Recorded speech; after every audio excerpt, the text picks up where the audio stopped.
All right, folks, welcome back. Today I'm going to be doing a breakdown of one of the biggest trades that we had in the previous week. And I hope this would really give you some insight on how to arrange or prepare your operations for the day. Now, as you can see on my screen, you'd find the Wyckoff accumulation schematic, and this is for the dollar CAD. And this was perhaps the biggest trade for the previous week. And this particular trade was called in the Discord community, and we called this trade. We were able to take advantage of this particular move, as you can see here on my chart. So we had, like I always like to do, and I try to bring everything into the higher time frame. So we get a story and or we get a narrative in terms of price. So if you look carefully, you'd find that we have been in a bearish marketplace for the dollar, and we suspected strong bullishness coming into the week or start of the week for the dollar. And we already had a reaction here. As you can see, we had a Wyckoff schematic or a Wyckoff accumulation that was already in place. And so we were to just take advantage of that. Now I'm going to be explaining how you can actually fine tune your entries, time frame from one time frame to another time frame. You could actually fine tune refine your entries. So here, as you can see, we had this was basically more like a perfect Wyckoff accumulation that we had here. And so we had the PS, the SC, the AR, the automatic rally, and the ST. We had the ST in phase B, and we had the spring.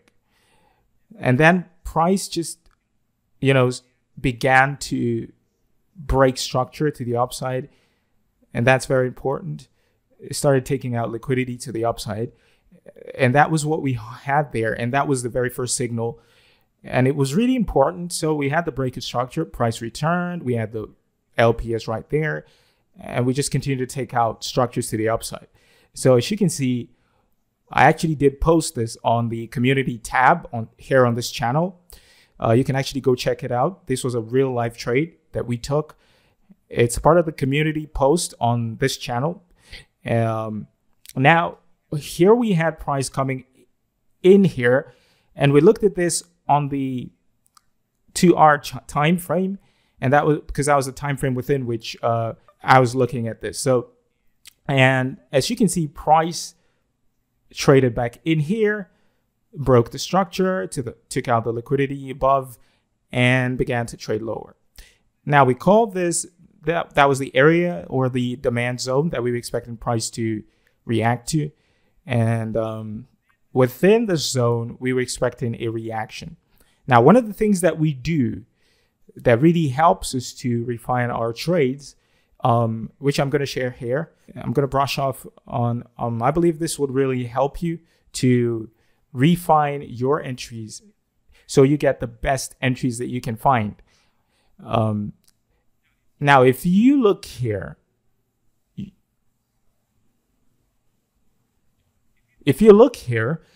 on the 30-minute time frame, you see the price took out the high, created what we have here, more like a trend line liquidity right here, and began to trade lower.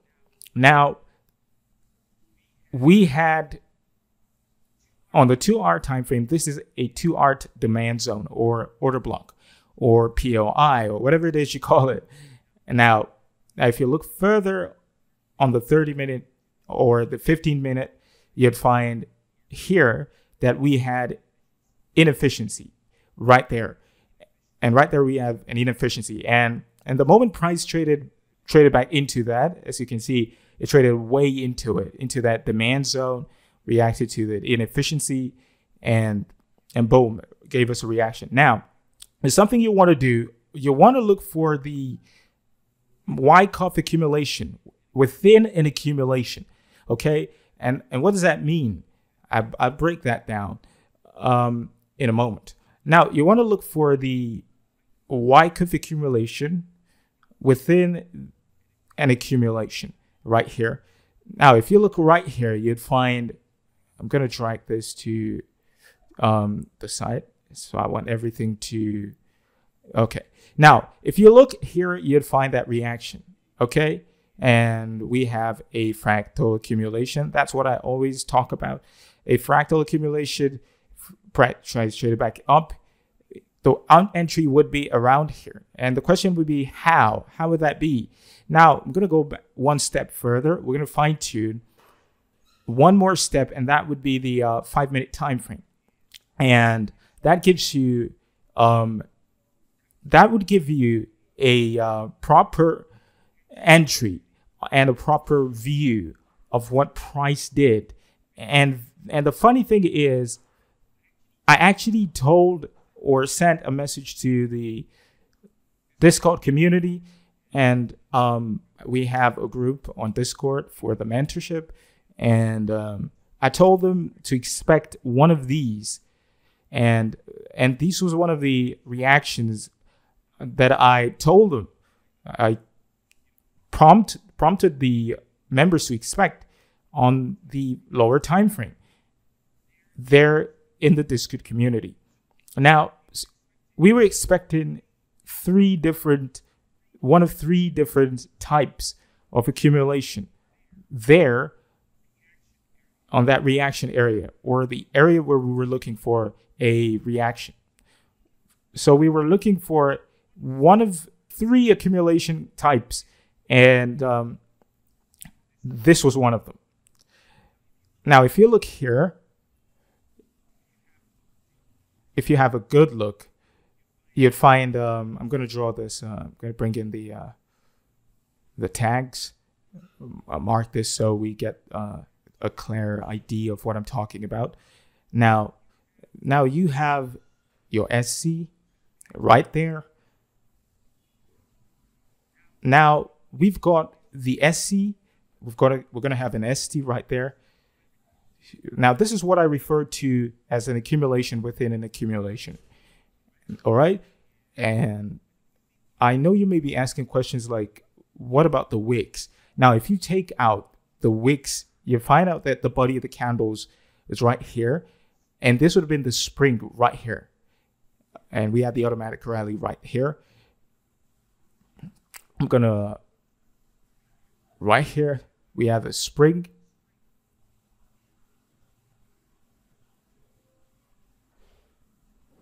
One moment. And so we have the spring right here. We have the test. So you just realize that right here, we now have an accumulation within an accumulation. So that's what I'm talking about, that you want to see. And there are three different types, and I'm not going to go into that. That's for that's something we talk about in the mentorship or the Discord community, and we expect to see.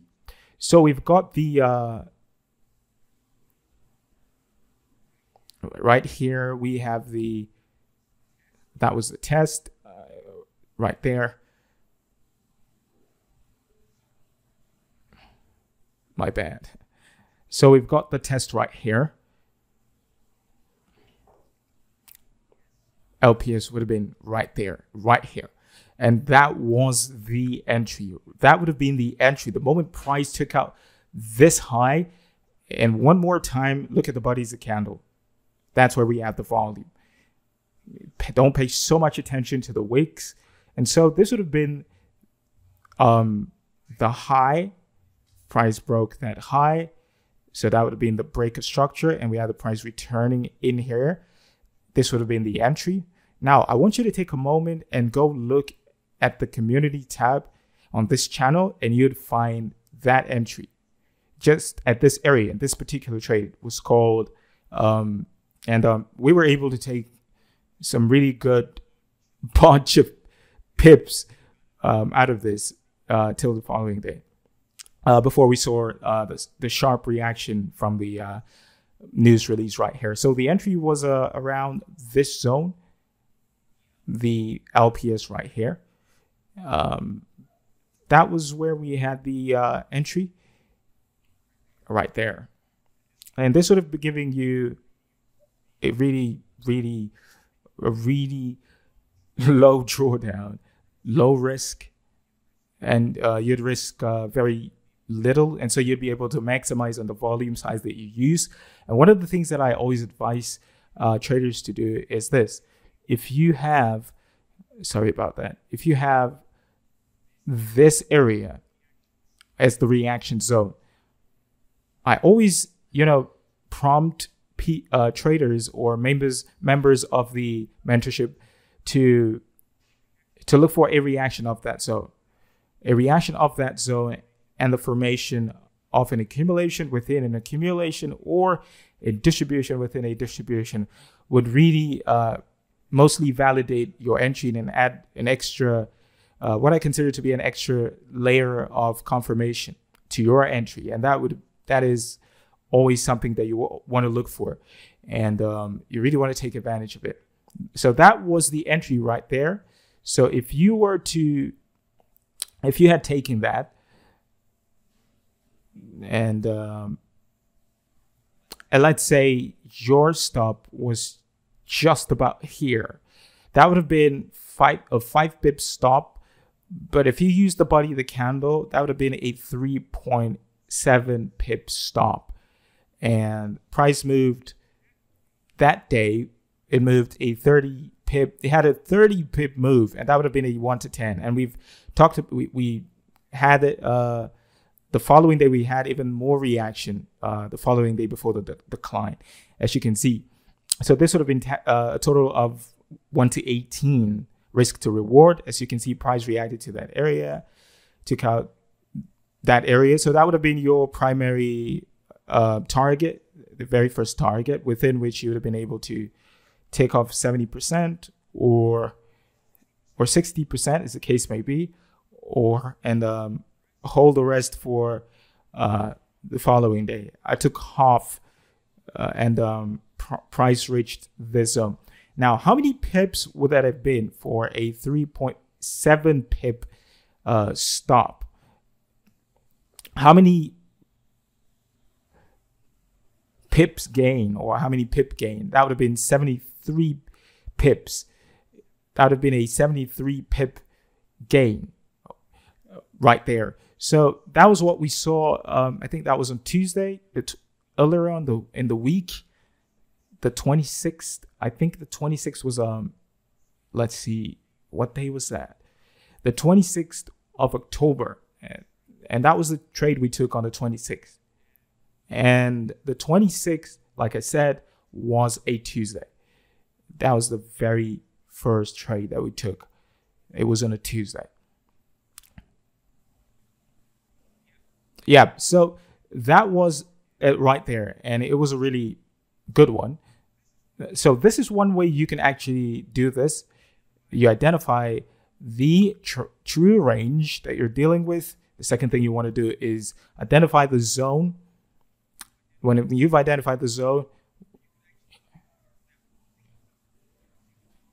one thing you'd be able to do, one thing you would be able to do is to, let's say, you came in here and took, let's say you wanted to use one lot on this particular trade. You'd be taking 20%, because this is what I advise. You'd be taking 20% of one lot, and that would be 0.2. And you wait for that reaction. When you get in here and you get that reaction, you take that 0.8, the remaining 80%. That's one way to really spread out your volume size and your you can actually manage your entries and make sure you get the best entries or you get the best price that you can find on each trade, and you'll be able to run this all the way up. That's one way you could actually do it. So I just wanted to run this over. And if you really want to be part of the, as you can see, we had price trading in here. So because I was in, I didn't want to go in more. So I just had to let this run and boom. So that's it for today, guys. I don't want to make this longer. It's already been 15 minutes. And we have a Discord channel or community where you could be a part of. And it's a mentorship program, and the details are going to be in the description. So that's it for today, guys. Hope you had a really good trading week ahead, and I'll see you sometime next week. Have a good one.